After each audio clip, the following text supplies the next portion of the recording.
In Appian, when you use record types with data sync enabled, also called synced record types, you can use sync filters to determine which data from your source is synced in Appian.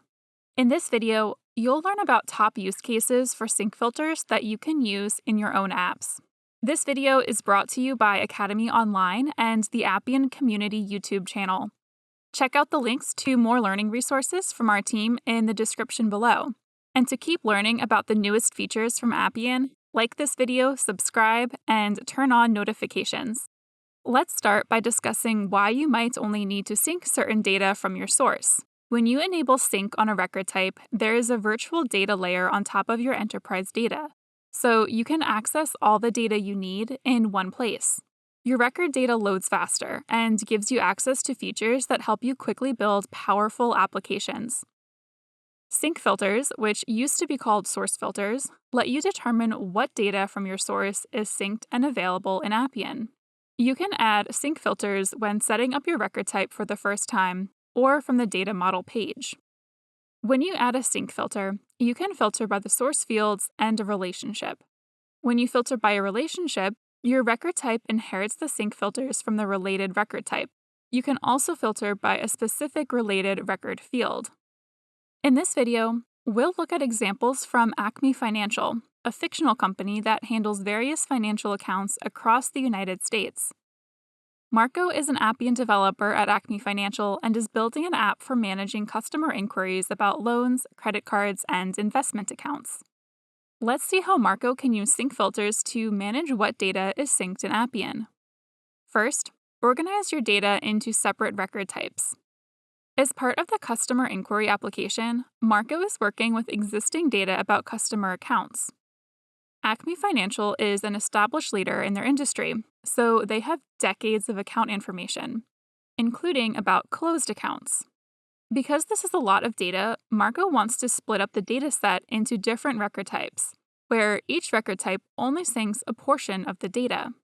Marco will create separate record types for open accounts and closed accounts.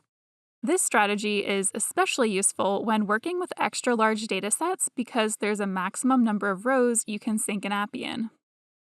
When creating the record types using the same existing database table as the source, Marco will add a sync filter.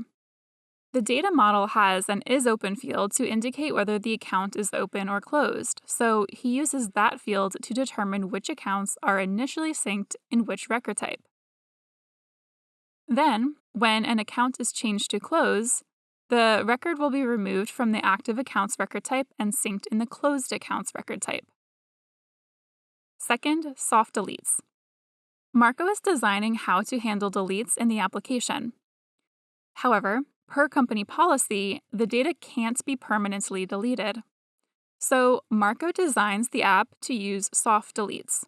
A soft delete marks a record as deleted without removing it from the source. On the other hand, a hard delete does permanently remove it. To use soft deletes, a common pattern is to use an isActive field, which is a Boolean data type, to mark whether a record is deleted or not. Marco then adds a sync filter to only sync records where isActive is true. Marco designs the app so whenever a customer inquiry is deleted, the value of isActive changes to false, and it will no longer be synced in Appian. You should always consider including an isActive field, even if you don't think you need it initially. As your data volume increases as your app is used, you might find that you need it. It's easier to build it first than add it later. Third, only sync child records for an existing parent record. Inquiries that have been deleted will no longer be synced in Appian. However, inquiries also have associated comments. Marco wants to ensure that comments for deleted inquiries are also removed from the application. Otherwise, there would be comments with no associated inquiry.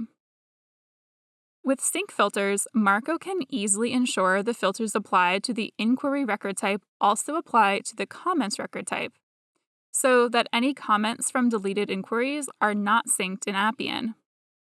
He does this by adding a sync filter to the comments record type. He chooses to filter by a relationship to inquiry, so now only comments that have a related inquiry are synced.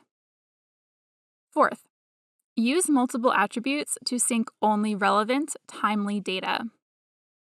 Sync filters can help you ensure only the data you need is synced in Appian. Combining multiple attributes from the data is a great way to determine what is relevant and timely. From the inquiry record type, Marco wants to remove inquiries that are old and no longer needed in the application. However, inquiries can remain open for varying lengths of time, and they are often reopened after being closed for customer follow-ups.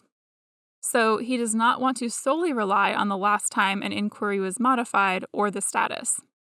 Instead, Marco uses the combination of the status and last modified date to identify when an inquiry should no longer be synced in Appian. So he will only sync cases that do not have a status of closed, which is different from the isActive field to delete a case, and have been modified within the last 3 years. As you can see, it's always important to include metadata like created on and by, and modified on and by in your data model. You can use these fields to organize your data and determine its relevance. Sync filters are a powerful way to manage what data is synced in Appian, and you can use them to accomplish various use cases, such as organizing your data when working with large data sources, managing soft deletes, only syncing records for existing parent records, and using multiple attributes to determine whether data is relevant and timely. For more videos like this one, remember to like, subscribe, and turn on notifications.